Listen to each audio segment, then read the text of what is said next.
Donc tout d'abord, merci à la fédération, merci à Anthony, merci à Julien. C'est toujours un moment particulier pour moi de venir ici, notamment parce qu'avec l'INSEP, et pas seulement moi, mais d'autres collègues, nous sommes impliqués et collaborons avec le rugby français.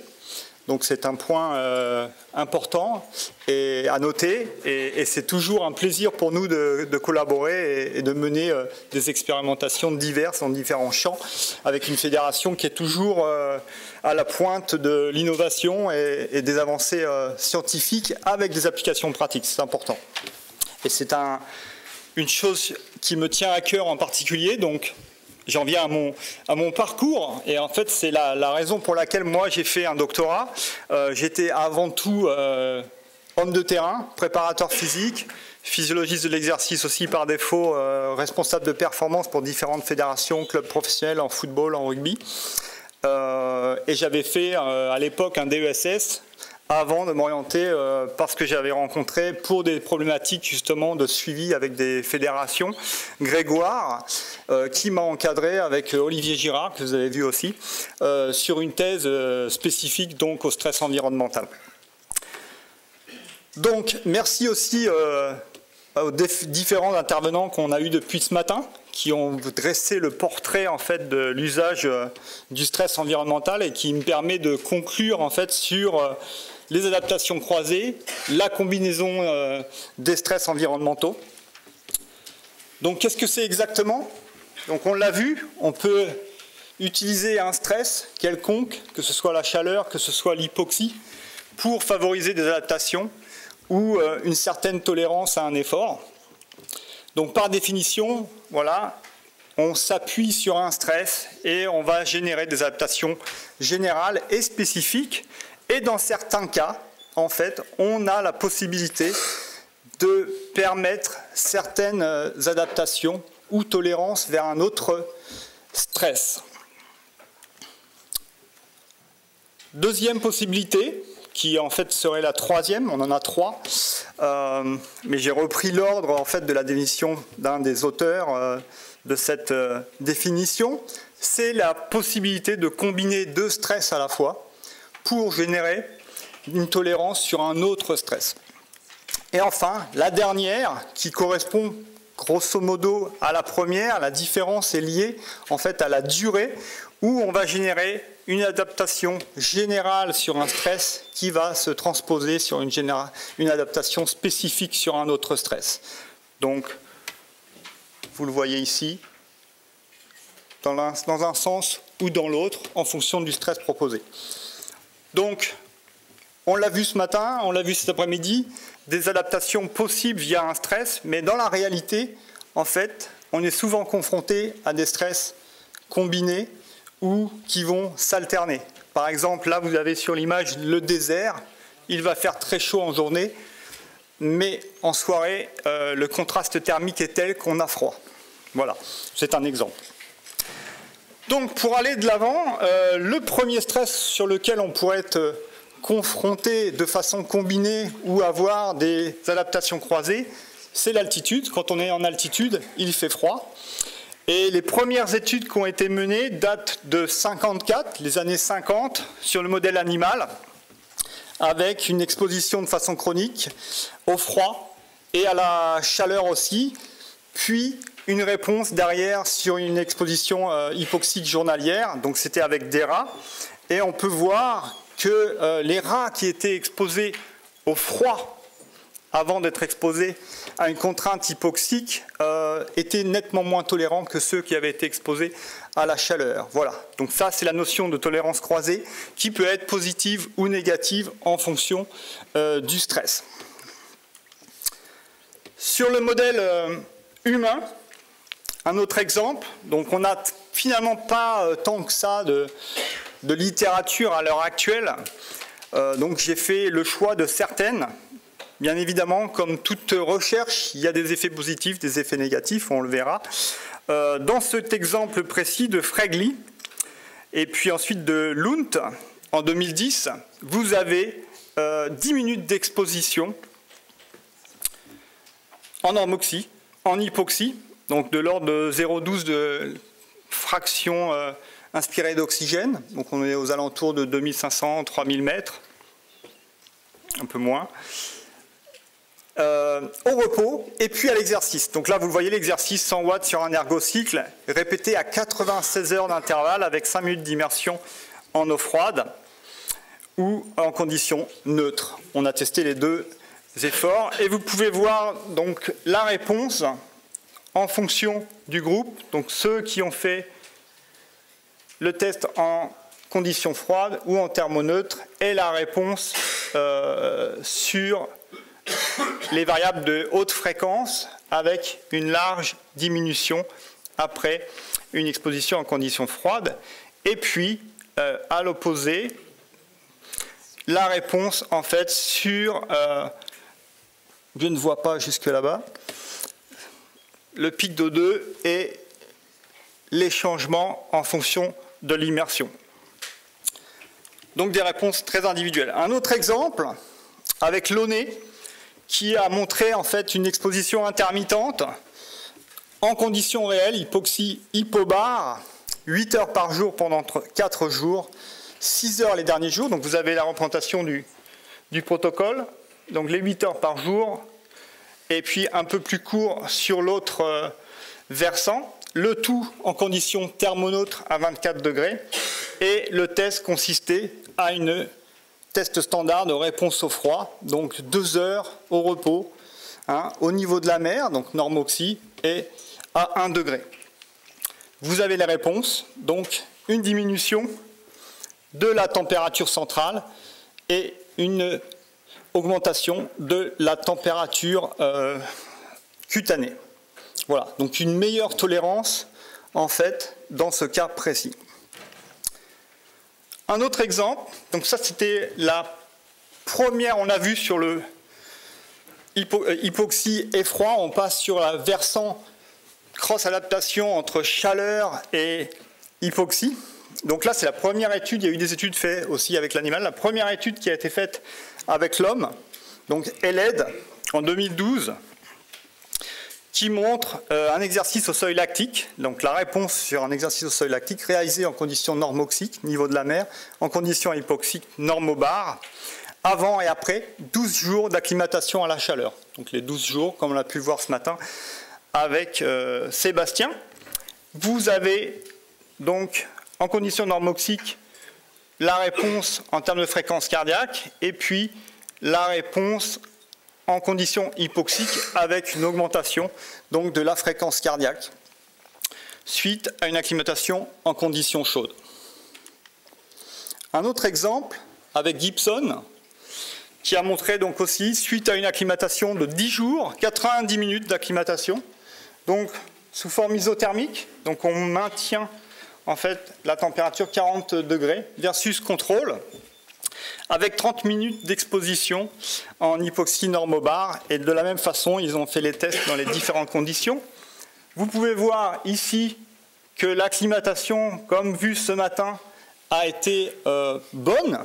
On a les réponses physiologiques qui sont espérées, donc un décrément de la température rectale, une diminution de la fréquence cardiaque, une augmentation de la sudation, une augmentation du volume plasmatique, et à l'inverse, pas de changement en termes d'hémoglobine masse. Donc là, depuis peu, on a, depuis quelques mois, une étude qui a montré qu'on pouvait avoir une expansion du volume plasmatique et également une augmentation de la masse en hémoglobine via une acclimatation à la chaleur ou un entraînement à la chaleur, contrairement à ce que nous a dit Sébastien ce matin, qui, avec le rugby français, n'avait pas constaté d'augmentation, en sachant bien qu'ils avaient combiné les deux stress, donc chaleur et hypoxie.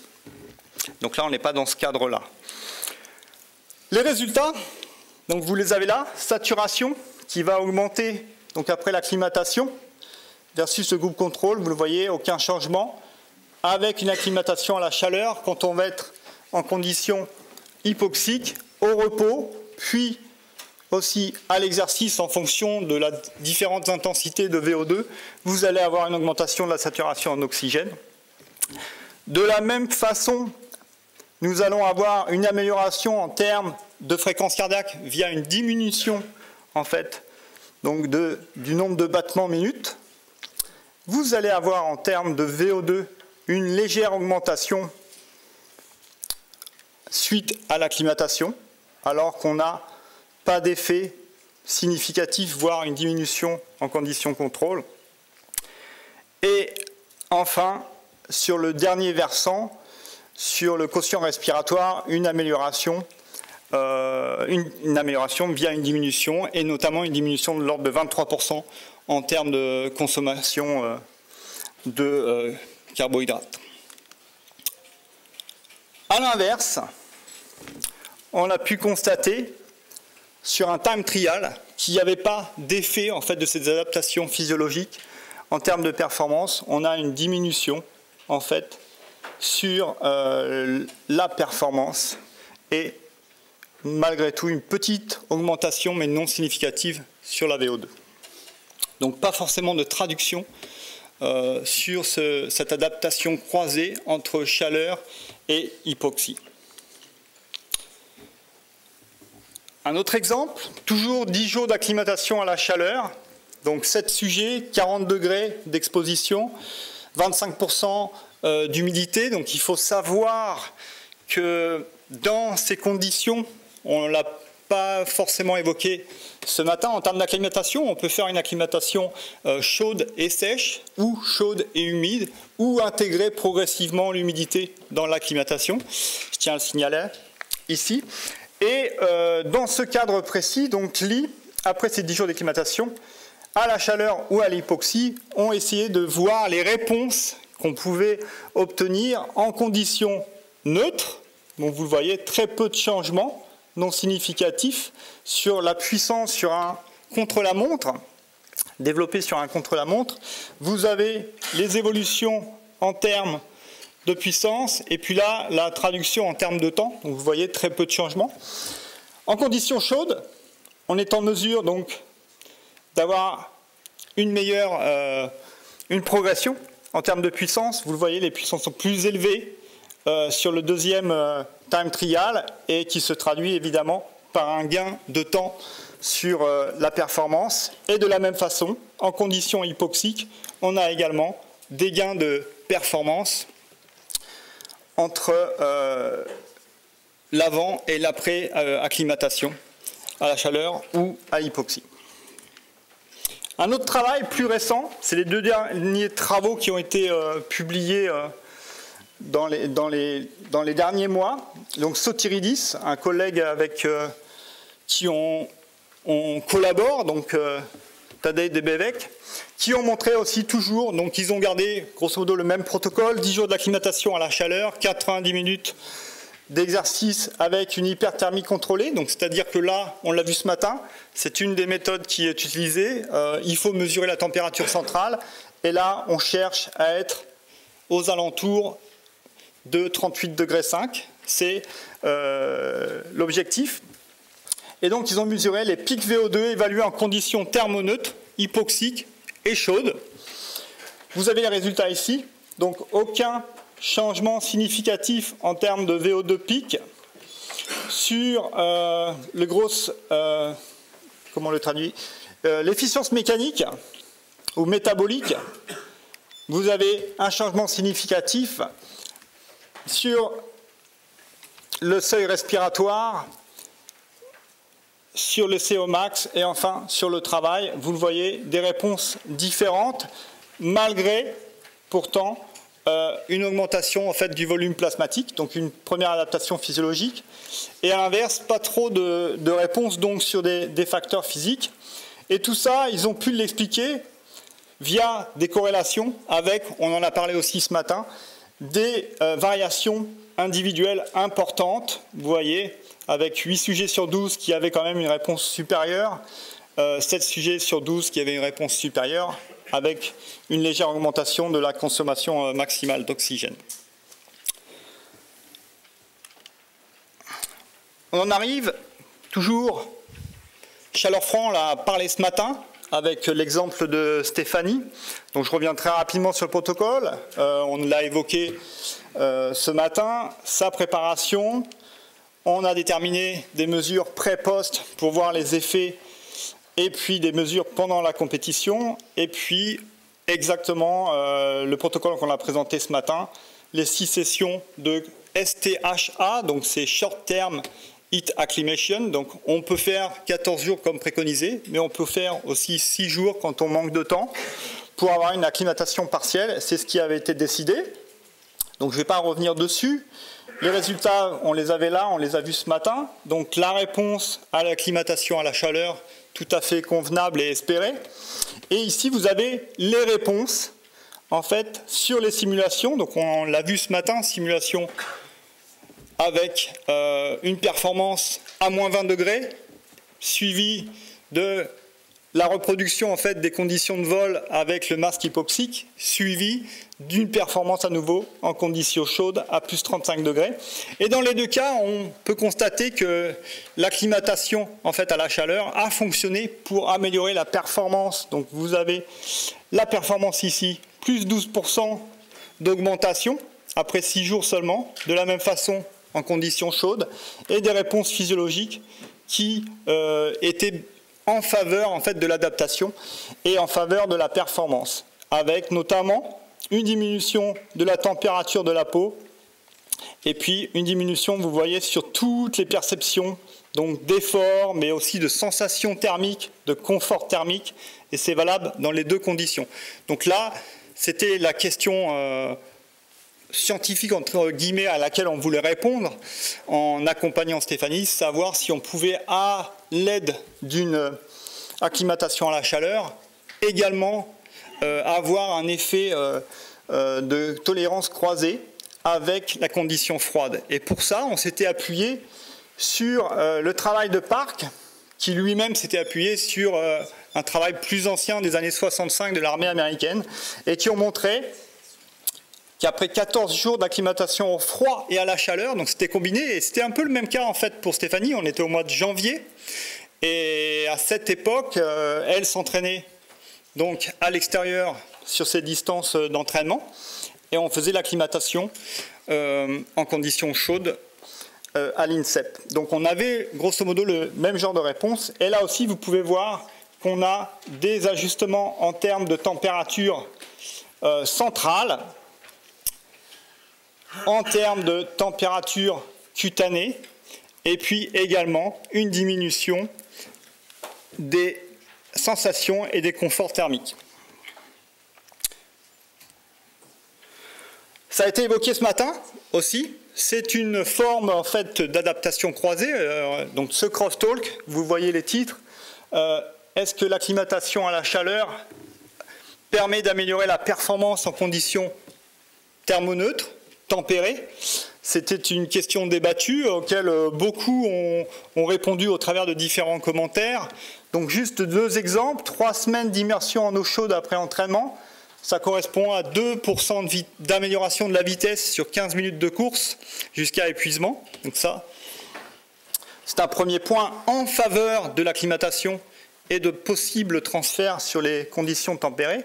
Et puis, le papier standard de Lorenzo qui a démontré pareil 10 jours d'acclimatation, 90 minutes d'exercice à la même intensité absolue, correspondait à une augmentation de 5 à 8% en fonction des facteurs. Donc là, je vous ai mis l'exemple sur la VO2 max, mais vous aviez la performance sur le contre-la-montre, le seuil anaérobique, tout était amélioré chez des cyclistes de niveau sous-élite.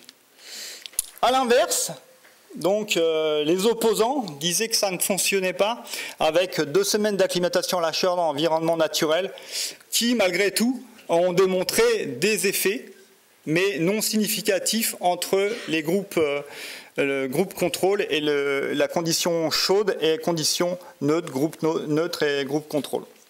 Voilà, donc cet article a été... il y a d'autres articles également qui ont montré que ça ne fonctionnait pas, mais avec des nombres de sujets très faibles qui rendent leur interprétation à prendre avec précaution. Donc les possibles mécanismes sur cette adaptation, donc on l'a évoqué tout à l'heure, vous avez là ici donc les expositions répétées à la chaleur ou à l'hypoxie. Donc l'amélioration de la tolérance dans les deux cas, et puis différents voies de signalisation moléculaire. Donc on en a parlé, Hitchcock protéine, IF1, et j'ai pas cité mais et rajouté une slide sur les mécanismes, mais j'ai réussi à trouver un article qui montre qu'effectivement il y a une voie de signalisation, non pas sur des applications pratiques et sportives, mais sur des applications beaucoup plus physiologiques, lourdes, voire cliniques, avec cette fameuse activation simultanée de Hitchcock protéine et IF1. Et évidemment, ces deux gènes ou voies de signalisation vont permettre d'activer un certain nombre. Donc pour le IF1, on a plus de 90 gènes qui peuvent être activés. C'est de la même façon pour Hitchcock protéine, on a parlé sur l'hypertrophie, on va avoir des activations sur mTOR, AKT, etc. Et donc on va avoir une cascade d'effets positifs qui vont permettre justement d'avoir cette tolérance croisée ou ces adaptations croisées. On va passer maintenant, parce que le temps passe vite en fait, aux facteurs de combinaison. Donc là, cette photo l'illustre bien. Vous avez deux stress, chaleur et hypoxie. C'est les deux stress qui nous intéressent le plus à l'heure actuelle. Et là, en 2012, Tipton s'était penché sur la question.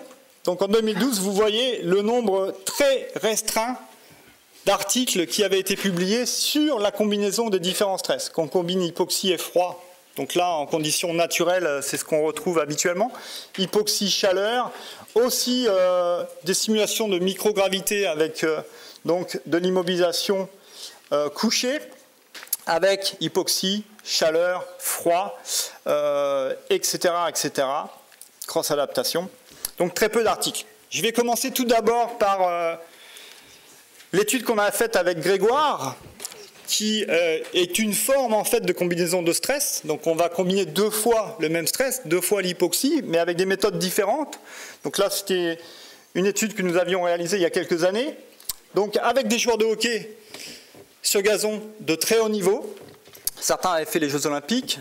Étude menée au Qatar à Aspetar, donc où les athlètes ont pu dormir en chambre hypoxique normobar, avec donc 35 sujets répartis en différents groupes. Donc certains ont abandonné pour différentes raisons non liées à l'étude. Voilà. Le premier groupe, donc notre groupe d'études principal, donc on l'a appelé LH-TLH pour vivre en haut, s'entraîner en bas et en haut. Donc en fait c'est la méthode standard d'entraînement en altitude, LHTL, auquel on a rajouté les méthodes nouvelles développées par Grégoire et toute l'équipe sur la répétition de sprint en hypoxie. Le deuxième groupe, qu'on a appelé LHTL, donc eux réalisent un LHTL classique auquel on a rajouté de la répétition de sprint en normoxie, au niveau de la mer. Et notre troisième groupe, qui est un groupe contrôle, qui a fait ses entraînements de hockey classiques et sa préparation physique habituelle. Ici, vous avez l'exemple du tunnel qu'on avait utilisé. Donc 45 mètres de long, tunnel gonflable sur lequel on pouvait réaliser donc les différents sprints avec décélération en conditions écologiques, donc c'est-à-dire avec les chaussures de hockey et sur gazon artificiel en conditions standardisées. On était dans un énorme gymnase couvert et climatisé. Ici, vous avez le protocole type qu'on retrouve sur la plupart des études. Donc 4 séries de 5 sprints, 5 secondes de sprint, 25 secondes de récup et 5 minutes entre chaque. Donc réalisé à 3000 mètres versus niveau de la mer. Et puis on avait standardisé donc différents tests physiques plus des réponses physiologiques précises. Donc là, vous le voyez sur la vidéo, la méthode CO rebriefing qui permet de déterminer la masse en hémoglobine. Donc on inspire en circuit fermé du monoxyde de carbone, avec un prélèvement sanguin avant-après qui permettent de déterminer en fait donc le masse de la molécule, le poids de la molécule. Et à côté, pardon, ça va pas vouloir marcher maintenant, je vais vous la remettre, que vous voyez bien. Et à côté justement, une biopsie, donc âme sensible s'abstenir, une petite incision dans la cuisse et une grosse aiguille pour prélever un morceau d'échantillon musculaire pour pouvoir en faire des analyses. Donc les résultats, vous les avez ici. Bien évidemment, avec une exposition chronique à l'hypoxie, vous allez avoir une amélioration de la masse en hémoglobine, donc du transport d'oxygène, dans les deux groupes versus le groupe contrôle. Donc à post 1, on a fait, après 2 semaines de camp, immédiatement après, les mesures, et 3 semaines ensuite, après, où on a conservé les gains obtenus avec ces 2 semaines d'entraînement et 6 séances supplémentaires donc de répétition de sprint. Donc ça, c'est le premier facteur. Le deuxième facteur, vous avez, donc on avait une multitude de gènes qui ont été analysés, des facteurs principaux, donc voie de signalisation hypoxique et ensuite toute la cascade, VEGF, etc., etc. Amélioration, donc biogenèse mitochondriale et d'autres encore. Tous ces facteurs et adaptations ou réponses physiologiques sont visibles sur des tests de performance physique. Donc là, vous le voyez, la méthode, on a combiné le fait de dormir en altitude et s'entraîner à haute intensité et efforts maximaux. On va avoir une amélioration tout d'abord sur la capacité à transporter l'oxygène et donc sur la performance aérobie, ici au cours d'un yo-yo test, avec, de la même façon, une amélioration identique pour les deux groupes puisqu'ils ont vécu en altitude de la même façon et même un gain supplémentaire après 3 semaines sur la capacité donc d'endurance. Et puis la façon la plus intéressante pour nous, c'est ces changements. Donc vous avez les pré-tests, les 3 groupes quasi similaires, une réduction du temps de performance sur le temps cumulé sur 6 sprints. Pour les 2 groupes, dans un premier temps, vous me direz normal, le premier groupe fait quand même un entraînement de répétition de sprint, donc on a des gains, comme toute méthode d'entraînement, mais des gains qui sont 2 fois supérieurs avec la méthode associée à la surimposition d'hypoxie. Et surtout, 3 semaines après, on a encore des gains supplémentaires avec cette nouvelle méthode combinant LHTL et RSH. Un autre exemple donc d'acclimatation, cette fois-ci chaleur et la méthode hypoxique LHTL. Donc c'est Martin Bouchet qui l'avait fait, au Qatar également. 12 jours d'acclimatation, donc où il devait dormir à 2500 mètres, même moins. Plus un entraînement donc avec des joueurs de foot australiens en conditions chaudes aux alentours de 32 degrés. Donc vous voyez ici la réponse en termes de capacité d'endurance, donc une amélioration au cours du camp. Après le désentraînement, puisqu'ils étaient repartis, ils ont été retestés plusieurs semaines après, on a des gains qui sont maintenus de la même façon pour les 2 groupes. Et puis là, vous avez les changements en termes de volume plasmatique, donc grosso modo les mêmes réponses, seulement ici, vous avez dans le groupe hypoxique, au fil du temps, une réamélioration, mais sans différence significative.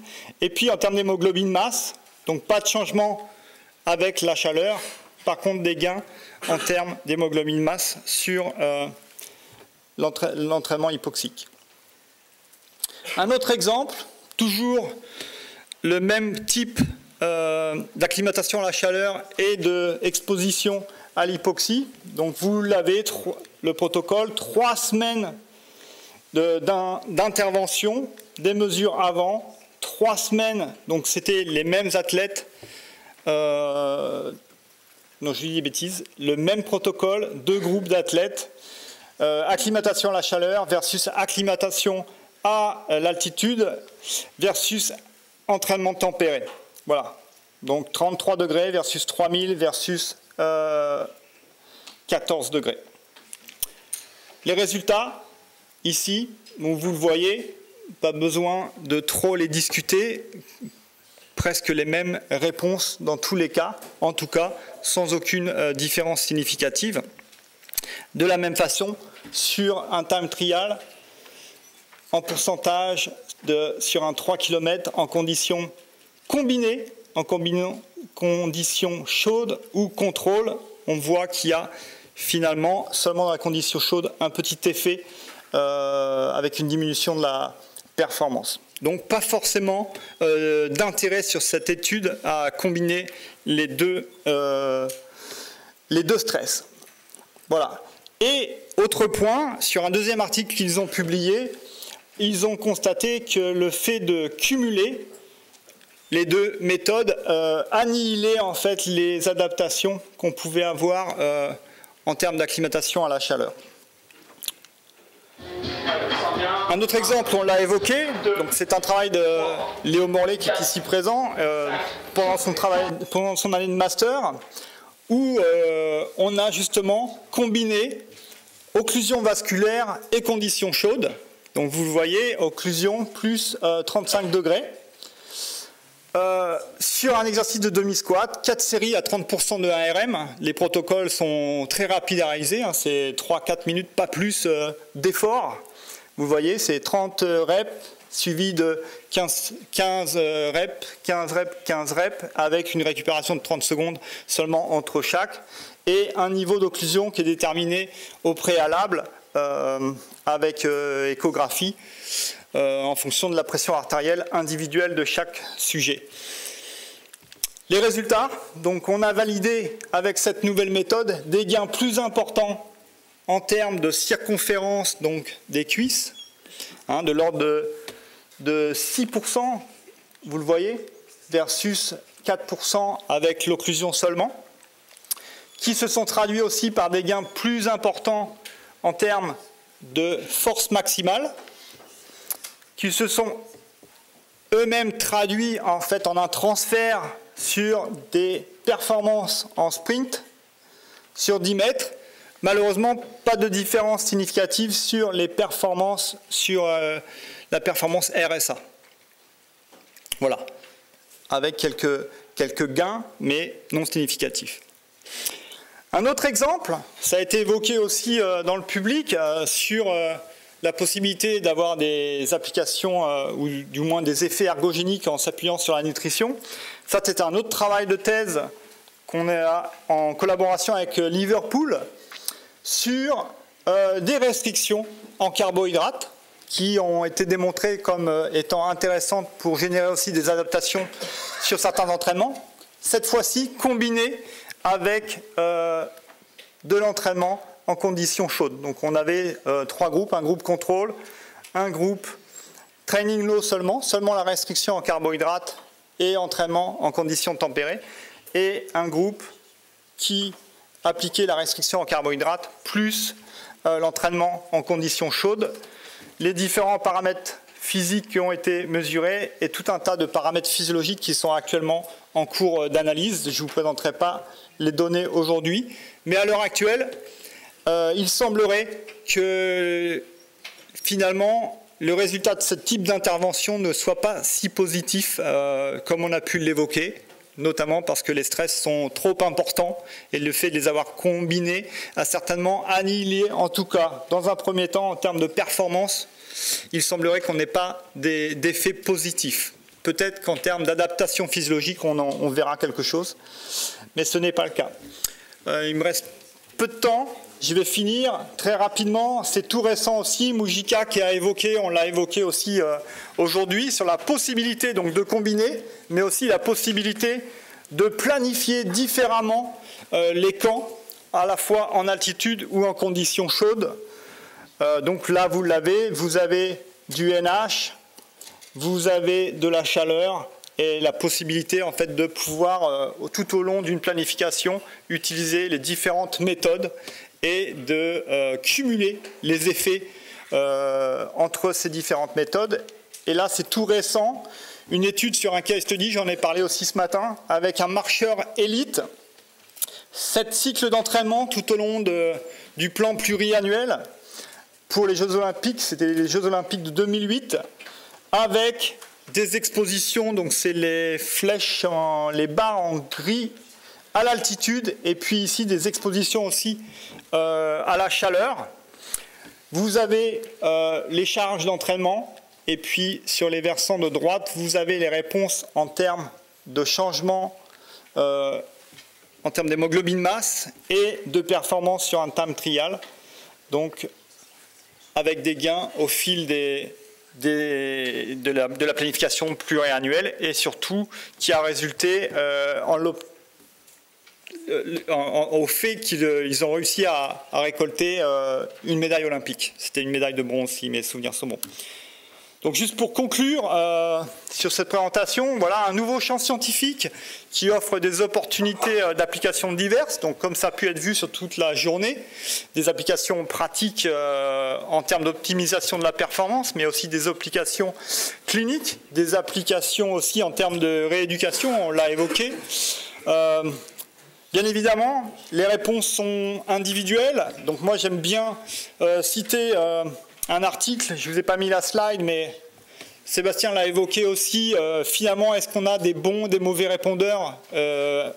On aurait tendance à dire non, et pour ça, je m'appuie sur un papier qui montre que, en fonction d'un exercice, en fait, on va trouver des bons, des mauvais répondeurs, sauf que ces mauvais répondeurs, si on rajoute une charge de travail sur un exercice donné, vont devenir des bons répondeurs. Donc, c'est vraiment le dosage, en fait, d'intensité ou de charge en termes de stress environnemental qui va déterminer la réponse. Bien évidemment, il y a tout un tas de questions à résoudre dans ce champ relativement nouveau. On n'en a pas parlé, mais il y a des interférences possibles entre les différents stress ou en fonction des stratégies qui peuvent être mises en place suite à certains entraînements ou certains types.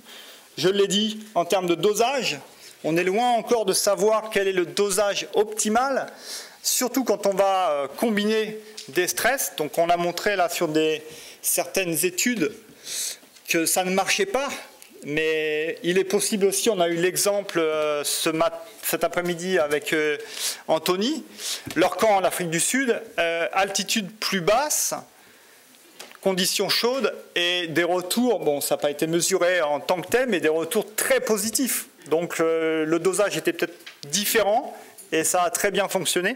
Donc il y a beaucoup de choses à faire. Et puis aussi en termes d'effets retardés, réinduction dans le cadre de combinaison des stress, il y a encore beaucoup de choses à faire, tout autant que de savoir quels sont les mécanismes à explorer, les mécanismes à comprendre. Voilà. Je termine juste sur ça. Tout à l'heure, Olivier a dit que c'était la dose qui faisait le poison. Une autre façon, ce qui ne nous tue pas nous rend plus forts. Évidemment, chaque extrême peut être extrêmement dangereux, mais le bon dosage de certains stress peuvent être extrêmement bénéfiques pour optimiser la performance, etc. Je vous remercie de votre attention.